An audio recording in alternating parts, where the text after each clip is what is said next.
Hi everybody, this is Jen from Cookies, Cupcakes, and Cardio.com. Today we're going to be making a very popular flavor of cake, which is red velvet. So preheat your ovens to 350 degrees and we'll go over what ingredients you're going to need. So to make the red velvet cake today, which will be enough to make a 9-inch round cake, a double layered one, you're going to need 1.5 cups of white granulated sugar, which will be creamed together with half a cup of butter.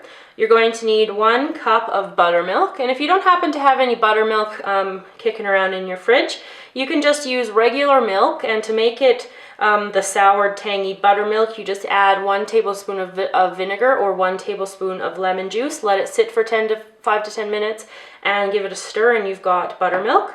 You need 2.5 cups of sifted cake flour, 2 tablespoons of cocoa powder, 2 eggs, 1 teaspoon of baking soda, which at the very last step gets mixed with 1 teaspoon of vinegar, half a teaspoon of salt, 1 teaspoon of vanilla extract, and you'll also need around 2 tablespoons of red food coloring.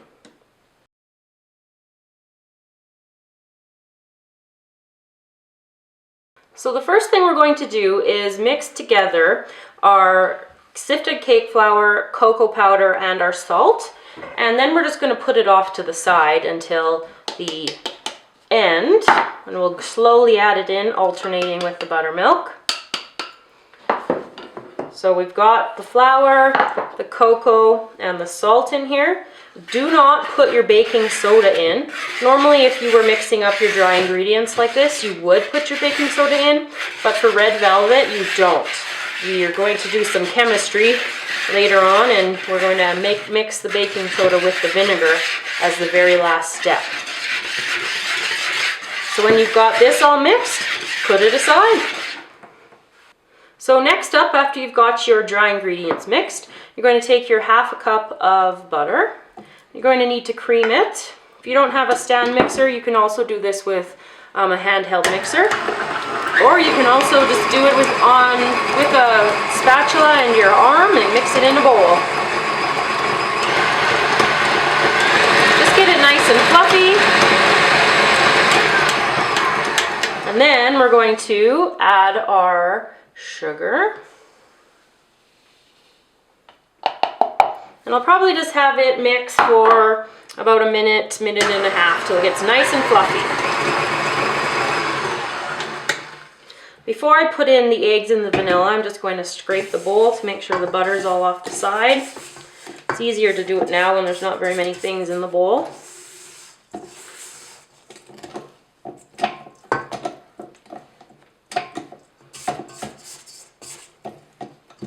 Then I'm going to add my eggs in. Try to do them one at a time. It's not a big deal if they both go in at the same time. It just gives your ingredients a little bit more of a chance to incorporate a little bit better.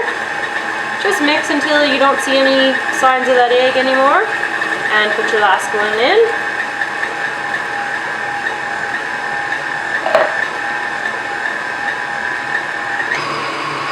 And I'm going to add my teaspoon of vanilla.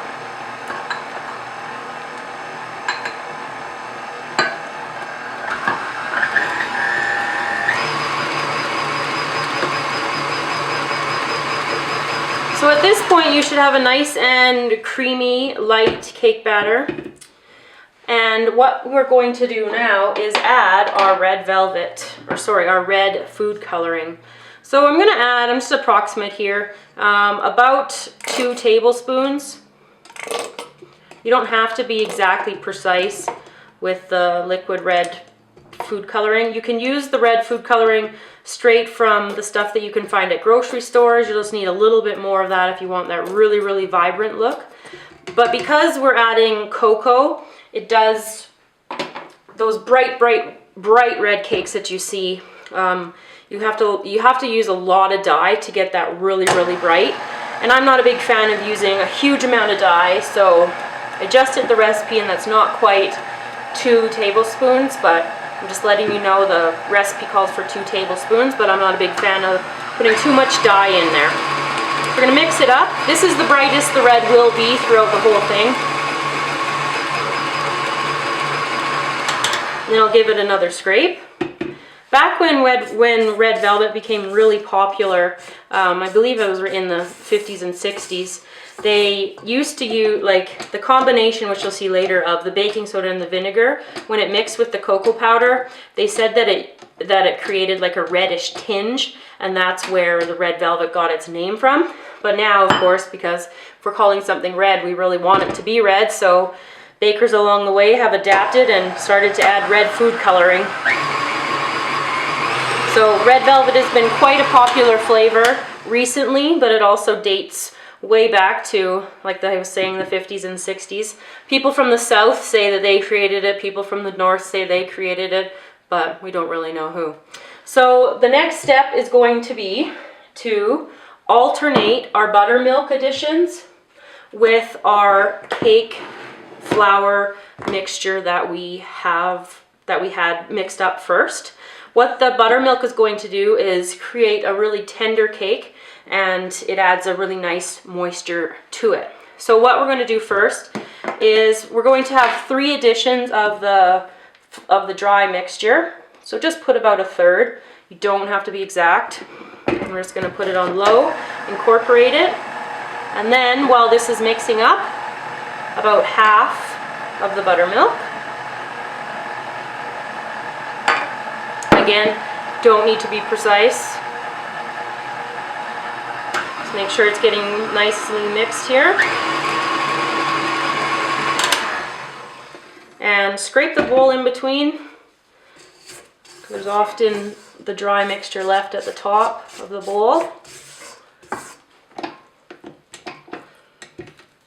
I know that before I started my own cake company, red velvet was my absolute go-to flavor that I would get everywhere I went, to every cupcake store.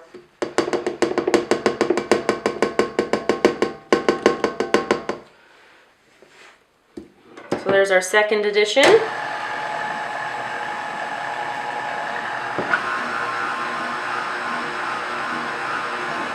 And our remaining buttermilk. Just slowly add it in.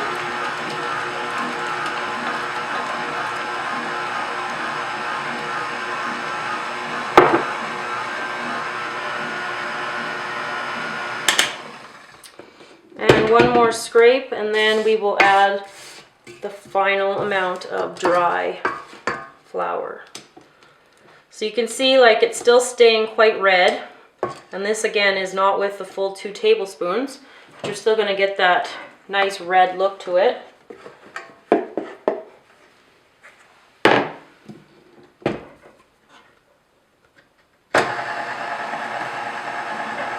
So we're going to let that mix, and while it's mixing, I'm going to get the vinegar and the baking soda back out here, and I will show you the final step in just 1 second. So we've mixed it. It's quite a thick batter at this point, and that's the purpose of the baking soda and the vinegar. Before you mix these up and add it in, this is kind of a time sensitive thing, so you want to have both of your pans coated and lined and ready to go before you add the baking soda and vinegar. Just because the reaction that the product gets, it creates air in the batter, and what we want to do is quickly transfer that to the pans and then quickly get it into the oven. So it's not, don't mean to scare you, you just have to work quickly. So here I'm going to have adding my 1 teaspoon of vinegar to my 1 teaspoon of baking soda. You can see the fizzy reaction, so you want to let it fizz just for a second here. Stir it up. Make sure your mixer is on, and add it. And we're going to turn it up to medium for 10 seconds.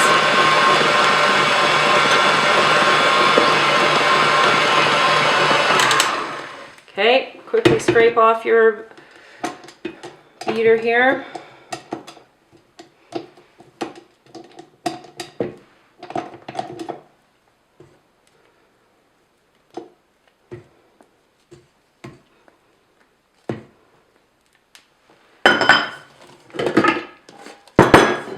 Make sure it's all incorporated in there. Looks pretty good. Add about half your batter to your first cake pan.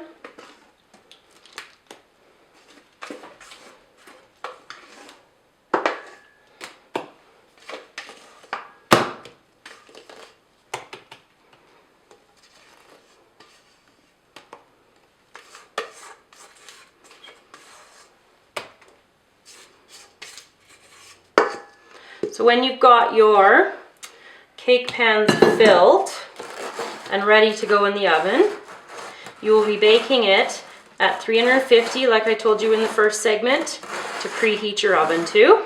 So it's 350 degrees Fahrenheit, and you're going to bake it for approximately 30 to 35 minutes, depending on your oven temperature. So I'm going to pop these in the oven right away, and we'll be back to show you them coming right out of the oven. So the timer has gone off. It's been exactly 30 minutes in the oven here. And we've got some beautifully baked red velvet cakes. So you can tell that they're finished because when you touch them in the middle, they just bounce back. And they're slightly pulled away from the side of the cake pan, and that's also another indication that they are perfectly done. You'll also notice that this recipe is perfectly flat across the top too, and that's nice to know. So then you don't have to do all that extra carving and cutting when you are icing the cake. So we're going to do that part next after we let these cool. So our red velvet cake has been cooled at room temperature, and then because red velvet tends to be quite a crummy, meaning like crumbs from the cake, not terrible, we put it in the fridge to cool it down. It just kind of prevents a few of the crumbs from coming off of the cake, but we still will get crumbs, and I'm going to show you how to do a crumb coat on your cake and then how to finish it off. So while it was cooling, I whipped up a batch of the cream cheese icing, and that is on our YouTube channel we've already done. We'll put a link up for you. To anchor the cake to your cake board or plate, you don't have to use cake boards. I just put a little bit, like a tablespoon, not even, of icing there. So what I'm going to do first is just put the cake out onto the board. If you're going to be doing a lot of cake decorating, investing in a cake turntable is an excellent thing. So the first thing I'm going to start with is just to do the top here. And all I do is just use my spatula and just smooth it around here. And what this first layer is going to do is, it's called the crumb coat because it's going to collect all of the crumbs. And then you make a second layer, and that's kind of like the finishing decorating one. So you'll be able to start to see the crumbs coming up here. My cake has already moved. There we go. So to do the sides, just putting a little bit on the tip of my spatula and going around. And as you can see, like, the crumbs are starting to pick up in there, and they're falling off because, like I said, it's quite crumbly.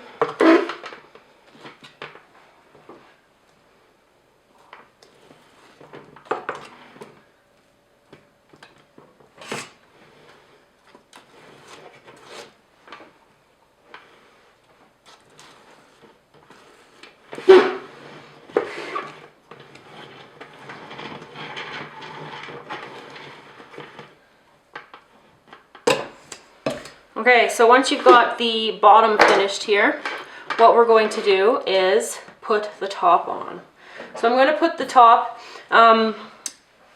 upside down. So this was the part that was in the bottom of the pan, so it's perfectly flat. This part, if you're really picky and you want it to be perfectly straight, the trick to that is to use a knife and just to slice off the top rounded part of the cake. That while it was baking, it just kind of rose. So what you're just doing is just slicing it flat and sliding it off. Now I'm going to flip this part that is now flat onto the top of the middle here. So you can see all the crumbs that are being left behind. I wasn't kidding. And red velvet is known for that too, so it's not just this recipe or this flavor, or this kind, sorry. So again, one more top crumb coat over here.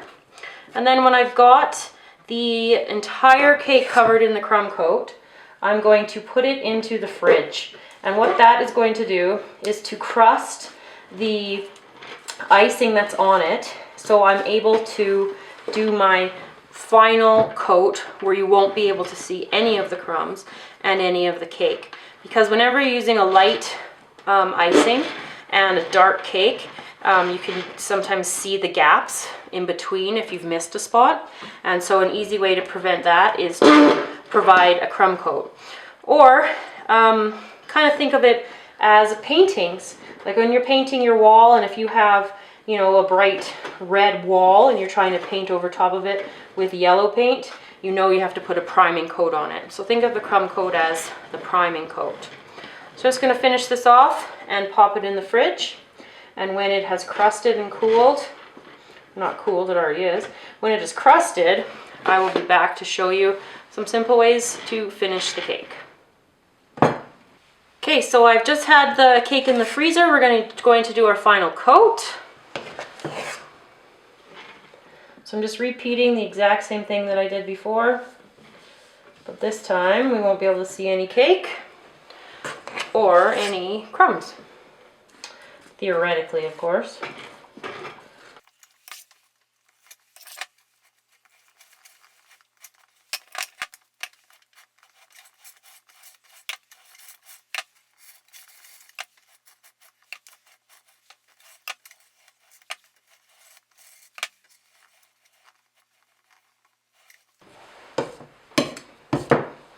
Okay, you theoretically could go on for days cleaning up your cake, so you can feel free to do that. We've got it mostly covered. What I'm going to do is just show you a quick way to pipe a little flour on the top. I've got my bag fitted with my Wilton 1M tip, and I'm just going to hold it straight up and down, squeeze it, and do a slight turn to it, stop squeezing, and pull up. Just going to do a little cluster right in here. 3 of them over here, and 3 over here.